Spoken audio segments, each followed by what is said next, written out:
నమస్కారం అండి. నా పేరు రామసీత. మాది దుగ్గిరాల మండలం పెదపాలెం గ్రామం. అక్కడ మేము ఒక 60 ఎకరాల వ్యవసాయం చేస్తామండి. అయితే దానికోసం బయట మేము ఫార్మ్స్ నుంచి ఆవు పేడ, ఆవు మూత్రం అవన్నీ కొంటే 2 లక్షల దాకా ఖర్చు అయ్యేదండి.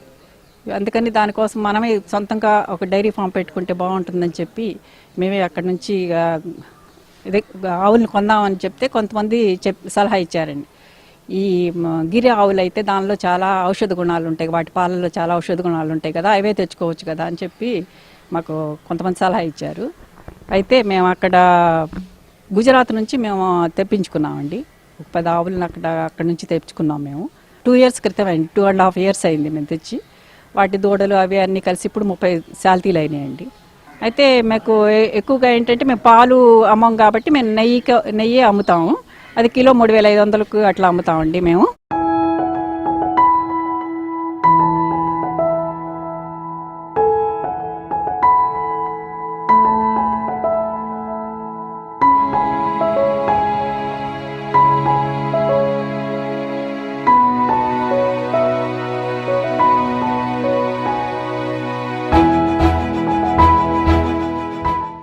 మా దగ్గర ఉన్నాయి ఎక్కువగా గిరావులే ఉన్నాయండి. వాటికి మేత అనేది మాకు వరిగడ్డి ఎలాగ ఉంటుంది కాబట్టి వరిగడ్డి పచ్చిగడ్డి, సూపర్ నాపేర్ అనేది అది కూడా మంచిదంటే అది కూడా వేసామండి. మా పొలాల్లోనే 2 ఎకరాలు దానికి కేటాయించాము. వాటికి కూడా మేమేమి మందులు కానీ కెమికల్స్ వాడమండి. తర్వాత అదే కాకుండా జనపకట్టి వాడతాము. కందిపొట్టు మటుకు మేము బయటకు కొంటామండి. కందిపొట్టు అలాంటివి, జొన్నలు కూడా మా పొలంలో పండిని ఆడిస్తాము. ధాన్యం ఎలాగూ ఆడిస్తాం కాబట్టి, రైస్ చేస్తాం కాబట్టి దానికి వచ్చే తవుడిని వీటికి కూడా వాడతామండి. అవన్నీ కొంచెం మాకు ఖర్చు కలిసి వస్తుందండి. అవి మా ఇంట్లో ఇది చేసినవి కాబట్టి ఆ ఖర్చు కొంచెం మాకు కలిసి వస్తుంది. అదే బయట కొంటే తవుడు చాలా అవుతుందండి. ఇప్పుడు వెన్న శాతం పెరగటానికి కూడా మేము జనపకట్టే, తవుడు, కందిపొట్టు ఇవన్నీ కూడా బాగా వాడతామండి. దానివల్ల వెన్న శాతం కూడా పెరుగుతుంది. అది నీళ్లు 4 సార్లు పెడతారండి రోజుకి. నీళ్లు బాగా తాగితేనే మాకు పాలయ్య కూడా బాగా వేస్తాయండి. మేత 2 సార్లు 3 సార్లు మేత చూసుకొని వేస్తూ ఉంటారు. 2 సార్లు కంపల్సరీ వేస్తారు. ఇంకా పైన ఖాళీ అయిన చోటల్లో మళ్ళీ 3సారి 4సారి అట్లా కూడా వేస్తూ ఉంటాం. పచ్చి మేత బాగా తింటాయండి. పచ్చి మేత బాగా తింటేనే పాలు ఎక్కువ ఇస్తాయండి. ఎండుగడ్డి వేసినా కూడా, ఎండుగడ్డి కంటే కూడా పచ్చి మేత వేయటం వలన పాలు బాగా ఇస్తాయి. తర్వాత వీటికి కొన్ని హెల్త్ ఇష్యూస్ కూడా వస్తూ ఉంటాయండి. అవేంటంటే ఈనేటప్పుడు మెయ్యి వేయటం ఒకటి, అట్లా కాకుండా ఇంకా ఏమైనా కొంచెం ఇన్ఫెక్షన్స్ అయ్యి రావటం కానీ, పొదుగు వాపులు అయ్యి రావటం కానీ అలాంటివన్నీ జరుగుతూ ఉంటాయి. అవి వచ్చినప్పుడు మనం ఇమీడియట్గా కావాలంటే ఇంగ్లీష్ మందులు వాడచ్చు, కానీ మేము ఎక్కువగా హోమియో మందులనే ప్రిఫర్ చేస్తామండి. హోమియో మందులు వాడటం వల్ల కూడా బాగా రిజల్ట్స్ కనపరుస్తాయి, బాగానే వస్తాయి.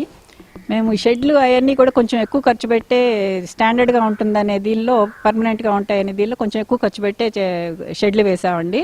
కానీ ఇంత ఖర్చు పెట్టక్కర్లేదు. అందరూ కూడా కొంచెం ఇంకా మామూలుగా తాటాకులు అయ్యి వాడి అట్లా మామూలుగా సింపుల్గా కూడా వేసుకోవచ్చు. ఇవన్నీ కూడా పర్మనెంట్గా ఉంటాయనే దీంతో మేము కొంచెం ఎక్కువ పెట్టి చేసాము. అట్లాగే ఆ రేకులు వేడిగా, వేసవకాలం చాలా వేడి కిందకి దిగుతుందనే దీనిలో ఆ తీగను కూడా పాకించి, చల్లదనానికి ఆ తీగను కూడా పాకించామండి దాని మీద.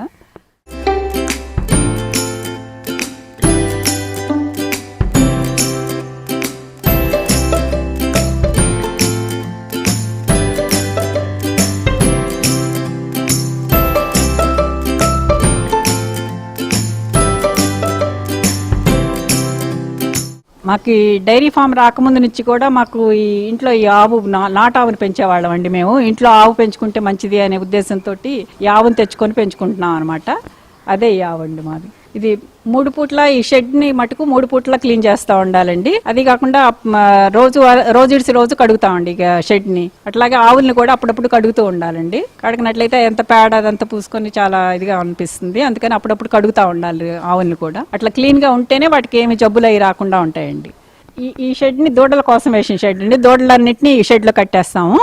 నెక్స్ట్ దానిలో ఈ ఆంబోతుల కోసం వేసినాయండి. ఈ 2 ఆంబోతుల్ని ఇక్కడ కట్టేస్తాం. మాకు 2 ఆంబోతులు ఉన్నాయి. ఆ 2టిని ఇందులో కట్టేస్తాము. ఆ చివరి దానిలో కట్టిన ఆవులన్నింటినీ ఆ చివరి షెడ్లో కట్టేస్తామండి.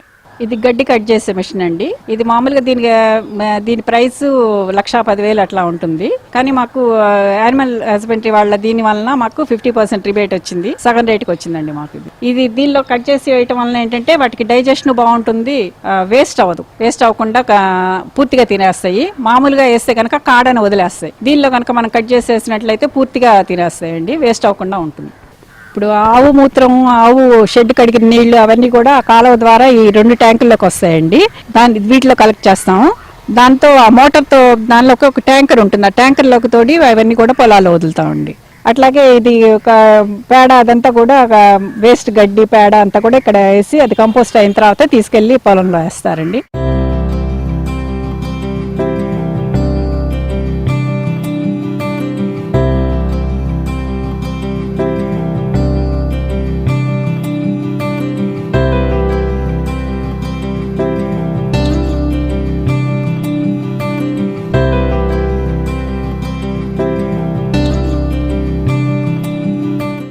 ఇంతకు ముందే మీతో మేము పాలు అమ్మము, ఈ నెయ్యి అమ్ముతామని చెప్పాం కదా, అట్లా ఈ ప్రాసెసింగ్ ఇట్లా జరుగుతుందండి. దానిలో పాలు కాసిన పాలనన్నింటినీ ఈ క్యాన్లోకి తీసి పెరుగు తోడేస్తామండి. తోడేసిన పెరుగుని ఈ క్యాన్లోకి తీసి దీన్ని పెట్టి కవం పెట్టి చిలుకుతామండి. చిలికి వెన్న తీసిన వెన్నని ఇట్లా స్టోర్ చేసి మేము 2 రోజులకి 3 రోజులకి ఒకసారిగా నెయ్యి కరిగేస్తామండి. ఆ నెయ్యిని అమ్ముతాం. మాన్యువల్గా ఎక్కువ శ్రమ లేకుండా ఎక్కువ తొందరగా అయిపోతుంది అనమాట. దీంతో ఇది మన చేత్తో చల్లకవంతో చేస్తే ఎట్లాగో ఇది మిషన్తో చేస్తే వెన్న అలా వస్తుందండి. ఇది ఇంకా చాలా ఫాస్ట్గా కూడా వస్తుంది, వేస్ట్ అవ్వకుండా కూడా వస్తుంది అనమాట. దీంతో ఒక్క మనిషితోనే ఇవన్నీ కూడా చేయొచ్చు. దీన్ని మేము విజయవాడలో వన్ టౌన్లో కొనుక్కొచ్చామండి. ఇది సుమారుగా 3,000 అట్లా ఉంటుంది. ఇంకా దీనికంటే పెద్దవి ఇంకా చిన్నవి కూడా ఉంటే మనకి ఏది అవసరమో అది తీసుకుంటే మంచిదండి.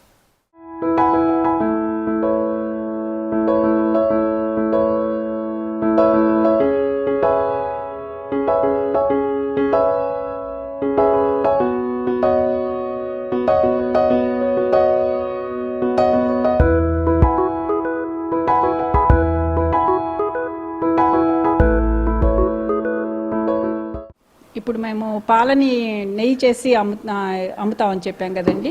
దీనివల్ల యూజ్ ఏంటంటే మనకి పాలు అయితే మళ్ళీ తెల్లవారికే ఇది మనకు ఒక రోజుగా ఇదవ్వకపోతే కనుక తెల్లవారికి అవి పాడైపోతాయండి. ఈ నెయ్యి చేయటం వల్ల ఏంటంటే మనకి 3 to 6 months మనకి ఏ విధంగా కూడా చెడిపోకుండా అది ఫ్రెష్గానే ఉంటుంది.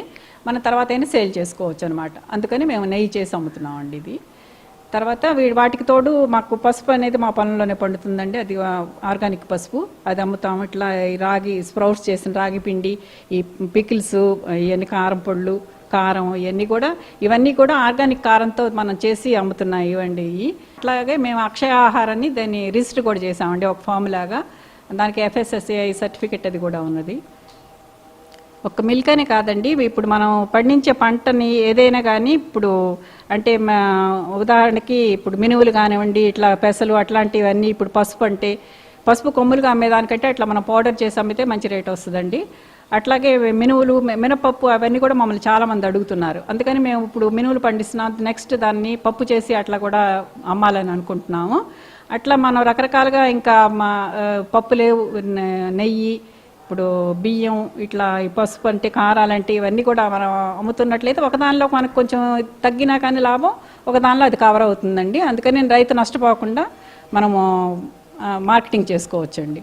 అట్లా మార్కెటింగ్ చేసుకోవటం వల్ల మనకి నిలబడగలుగుతాం అన్నమాట. ఒకటి కాకపోతే ఒక దానిలో మనకి లాభం వస్తుంది. ఈ మధ్యకాలంలో చాలామంది ఇంజనీర్స్, వీళ్ళందరూ సాఫ్ట్వేర్ ఇంజనీర్స్ వాళ్ళందరూ కూడా ఇట్లా మేము డైరీ ఫామ్ పెట్టుకోవాలి, వ్యవసాయం చేయాలి అని చాలా దీంతో ఉత్సాహంతో వస్తున్నారు. కానండి చాలా అంటే కొన్ని తప్పులు జరగనివ్వండి, ఏదైనా కానీ వాళ్ళకి అనుభవం లేక కానీ కొన్ని ఇబ్బందులు పడుతున్నారు. వాటినన్నింటినీ అధిగమించి కొంచెం ముందుకు వస్తే మటుకు అవి చాలా లాభసాటిగానే సాగుతాయని నేను అనుకుంటున్నాను. దీనిలో మాకు బాగానే ఉంటుంది అనిపించింది. కాకపోతే కొంత టైం పడుతుంది, మనం సక్సెస్ అవ్వడానికి కొంచెం టైం పడుతుంది, ఒడిదుడుకులు ఉంటాయి. కానీ దాన్ని దాటి బయటికి రాగలిగితే మటుకు మనం తప్పకుండా సక్సెస్ అవుతామని అనుకుంటున్నాను అండి నేను. థ్యాంక్ యూ అండి.